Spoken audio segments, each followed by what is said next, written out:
কি মন খারাপ? একটা ছোট্ট গল্প বলি, মন ভালো হয়ে যাবে।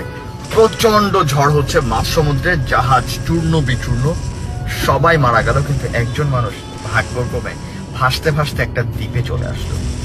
আসার পর প্রথম দিকে তার মন যথেষ্ট খারাপ। প্রতিদিনই সে সৃষ্টিকর্তার কাছে প্রার্থনা করতো, আল্লাহ কোনো একটা জাহাজ মিলিয়ে দাও, আমি যেন বাসায় যেতে পারি কোনোভাবে। একদিন যায়, 2 দিন যায়, মাস যায়, কেউ আসে না হেল্প করতে। একসময় সে নিজে কিছু কাঠ খড় জোগাড় করে একটা ঘর বানালো এবং থাকতে শুরু করলো।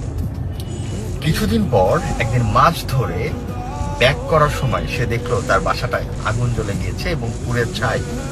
সে সৃষ্টিকর্তাকে বলল, আমার একটাই ঘর ছিল, তুমি এটাও কেড়ে নিলে। এভাবে সে সৃষ্টিকর্তার উপরে বিলাপ করতে থাকলো আর নিজেকে শেষ করার জন্য সমুদ্রের দিকে পা বাড়ালো।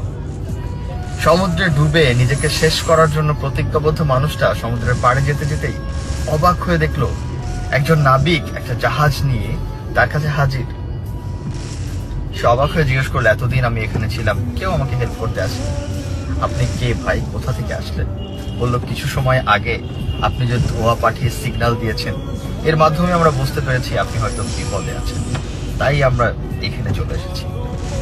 মোরাল অফ দ্য স্টোরি, আমরা সবসময় মন খারাপ করি, মাঝে মাঝে চিন্তা করি সৃষ্টিকর্তার এই ডিসিশনটা হয়তো আমার জন্য পারফেক্ট ছিল না, কিন্তু কেন উনি এমনটা করলেন? আর এভাবে নিজেকে হারিয়ে ফেলি, ব্লেম করতে থাকি, আমার ভাগ্যটাই হবে সবচেয়ে খারাপ।